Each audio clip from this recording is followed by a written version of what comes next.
네, 이번에는 국민의힘으로 시선을 좀 옮겨보겠습니다.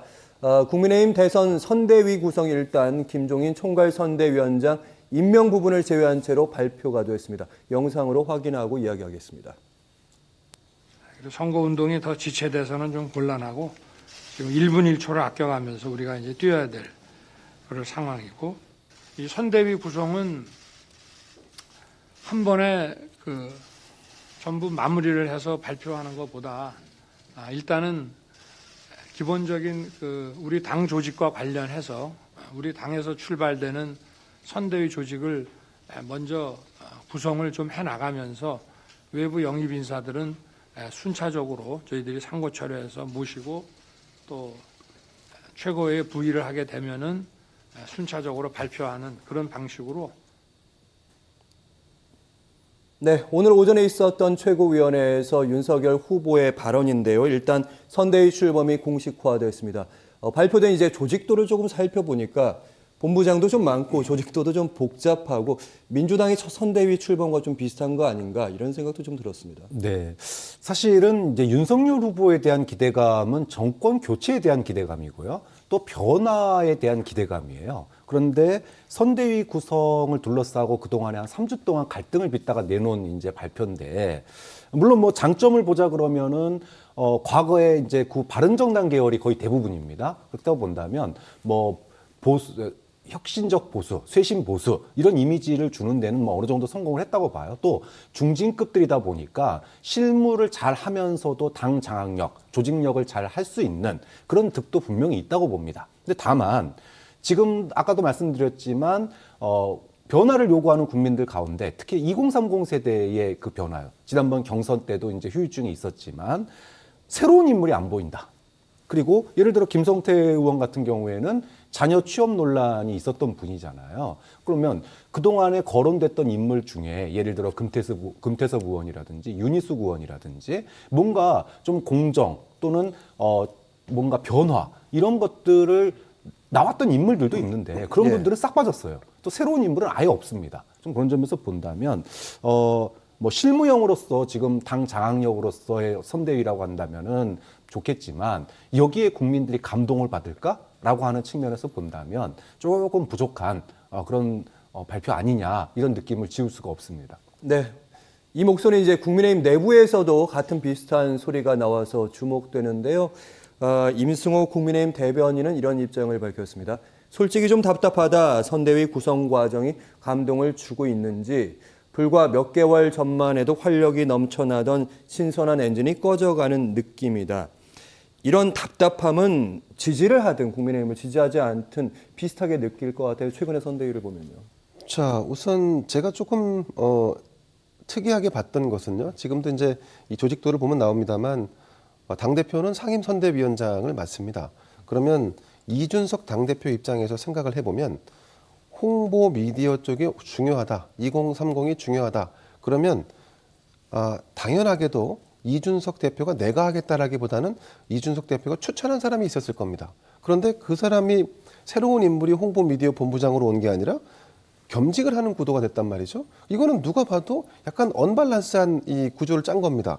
그래서 임승호 뭐 대변인이라고 하는 사람이 이제 지난번에 오디션 프로를 통해서 토론 배틀 통해서 영입된 이준석 당대표가 영입한 친구이다 보니까 아무래도 이런 부분에 대해서 뭔가 좀 이게 격이 맞지 않는다. 이런 빈정상함에 대한 느낌을 명분상 감동이 없는 선대위라고 해서 이렇게 친 게 아닌가 하는 생각을 해봅니다. 실제로 선대위 구성이 되고 나서 공개가 되고 나니까 반응이 이렇습니다.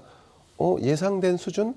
아니면 조금 비판적 입장에서 보는 분들은 신삼김 시대냐? 뭐 이런 말까지 하는 거 아니겠습니까? 예. 자, 그래서 이런 거를 구성하고 또 마련하는 데 있어서 20일 넘게 걸렸다. 이거는 게다가 또 김종인 전 비대위원장은 또 합류하지도 않았습니다. 누가 봐도 이 선대위를 구성하는 데 있어서 윤석열 후보의 정치적 리더십이 상당히 좀 부족하구나라고 이런 부분들을 엿볼 수 있는 대목입니다. 자, 당장 이렇게 되면 그러면 지금 민주당에서 나오는 쇄신과 혁신의 분위기가 조만간 국민의힘 선대위의 쇄신론으로 이어질 가능성이 저는 높다고 봅니다.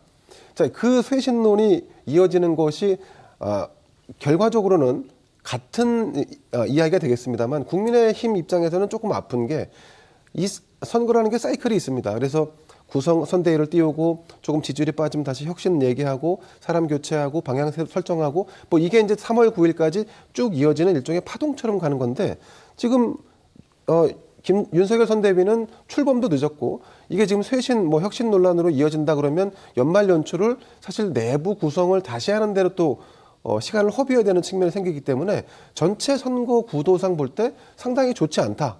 근데 이런 것까지 과연 고민하고 정무적으로 전략적으로 판단을 세우고 있는가? 윤석열 후보는 그런 데까지 생각이 미치고 있는가?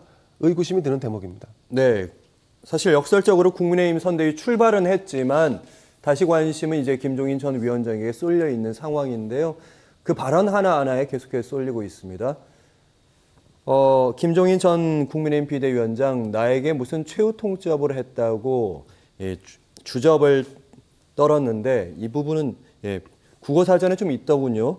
상스러운 말을 하다가 주접 떨다 뭐 이런 표현이던데 기자가 이제 윤석열 국민의힘 후보가 이렇게 얘기합니다.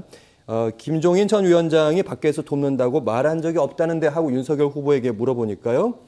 그래요? 우리 김종인 박사 관련된 이야기는 제가 이제 안 하려고 하겠다.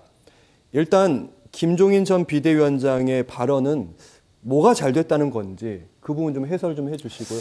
자, 이제 이쯤 되면 윤석열 선대위에 김종인 전 비대위원장이 당분간 합류하지 않거나 아예 합류하지 않는 길을 선택한 거라고 이렇게 볼 수 있을 것 같습니다. 왜냐하면 총괄 선대위원장이라는 자리는 본부장을 뭐 위시해서 그 밑에 본부장 이하의 단장들, 그다음에 실장들 그 모든 라인업을 사실상 총괄하겠다는 것이 김종인 비대위원장의 의지였습니다. 그런데 지금 김종인을 제외한 선대위가 출범을 했고 각 본부장도 다 임명이 됐습니다. 그러면 각 본부장들은 자신의 사람, 자신이 믿고 쓸 수 있는 사람 위주로 라인업을 깔게 됩니다. 형성하게 됩니다. 그러면 뒤늦게 김종인 비대위원장이 들어와서 혁신하자, 교체하자라는 것이 먹히지 않을 거고 출발 단계부터 사실은 본인이 입김 행사를 잘 못했기 때문에 지금은 본인이 들어올 여지나 아니면 입장이 아닌 거죠. 자, 그런데 이게 그러면 김종인 전 비대위원장의 합류 여부가 끝난 거냐?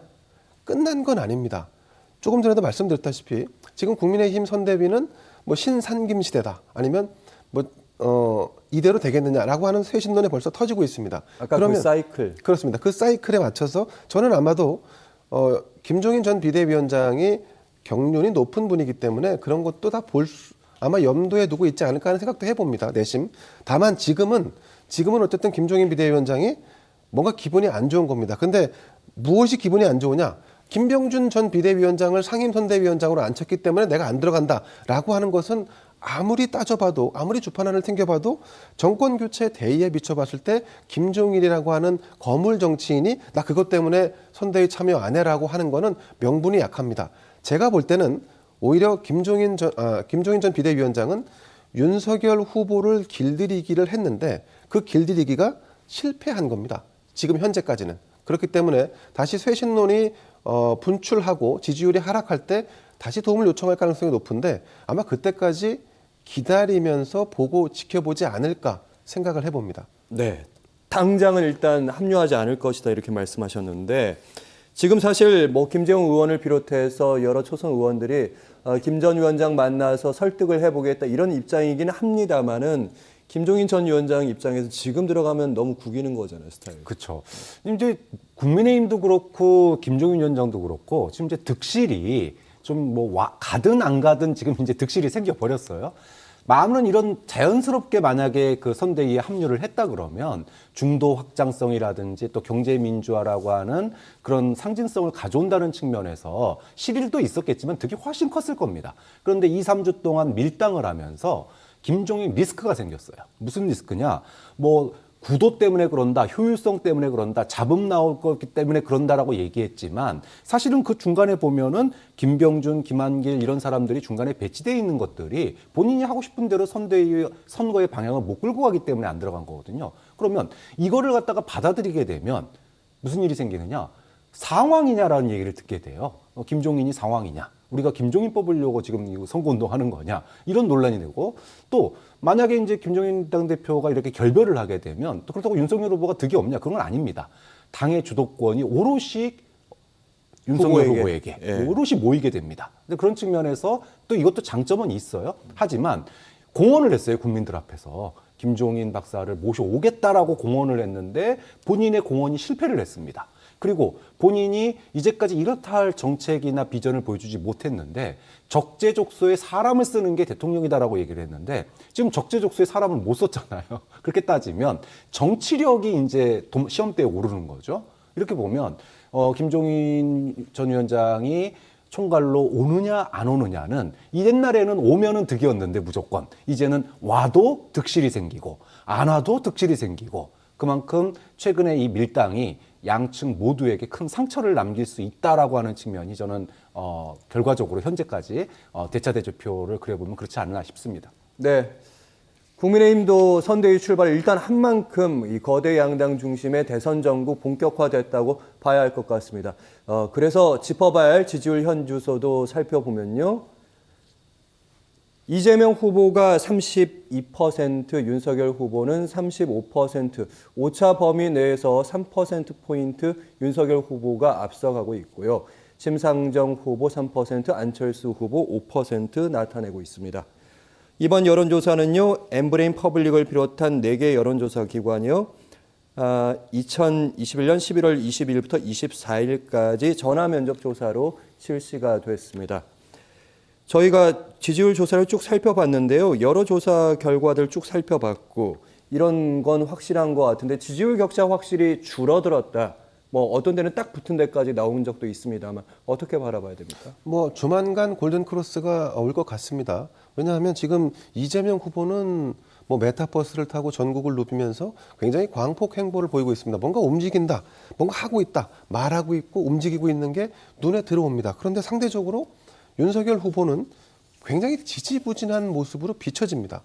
그래서 지지율은 점점 더 지금 이제 크로스될 가능성이 높아지고 지금 더 중요한 건 말이죠.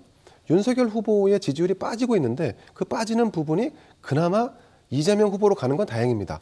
더 결정적인 카운트 펀치는 그 빠지는 지지율이 안철수 후보로 갔을 때입니다. 아직까지는 안철수 후보로 가진 않습니다. 하지만 만약 윤석열 후보의 지지율이 빠지면서 그 지지율이 거의 고스란히 제3의 어떤 인물을 대변하고 있는 안철수 후보로 넘어가게 된다. 그러면 예. 그거야말로 윤석열 후보에게는 치명적인 최대 위기로 연결될 가능성이 높습니다. 현재까지는 그래서 아마 캠프 내부에서 이런 부분까지 고민을 하고 있을 텐데 근데 여전히 선대위 구성도 그렇고 윤석열의 어떤 정치력, 윤석열의 국민의힘이 아닌 이런 모습으로 진행되고 있기 때문에 뭐 조만간 크로스되고 그다음에 일정 정도 지지율은 안철수 후보에게 살짝 빠지는 구도까지 연결될 가능성이 있어 보입니다.